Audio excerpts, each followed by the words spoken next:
కోట్లకి కోట్ల రూపాయల నల్లధనం క్యాష్ రూపంలో ఇప్పుడు కోడి పందాల ముందుకు వచ్చింది. అక్కడేమీ ఆన్లైన్లు జరగట్లేదు, క్యూఆర్ కోడ్లు కాదు, అంతా క్యాషే. లక్షల లక్షలు పోటీలు జరుగుతున్నాయి. ఓవరాల్గా చూసుకుంటే కనీసం 3-4 వేల కోట్ల రూపాయల లావాదేవీలు జరిగినాయి.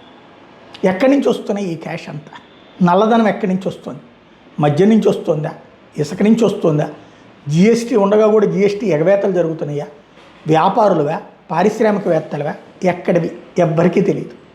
బట్ కోట్లకి కోట్ల రూపాయలు, రూపాయి కాదు, 2 రూపాయలు కాదు, బరులు సందుకి, హైకోర్టు తీర్పులు హుళక్కి, ప్రభుత్వపు యంత్రాంగమే సపోర్ట్ చేస్తున్నది. ఆ యంత్రాంగానికి పోలీస్ స్టేషన్కి ఎంతని మామూళ్ళు. అదే సందర్భంలో జనం జేబులు చిల్లు పెట్టుకుంటున్నారు. 100 మంది పోటీ పడితే ఒకటే కదా గెలిచేది. ఈ 99 మంది నష్టపోవడమే కదా జరుగుతున్నది. అది జరిగింది అది. బట్ ఇదంతా కరెక్టే అని వాదించే వాళ్ళు ఉంటారు. ఏం చేయలేము.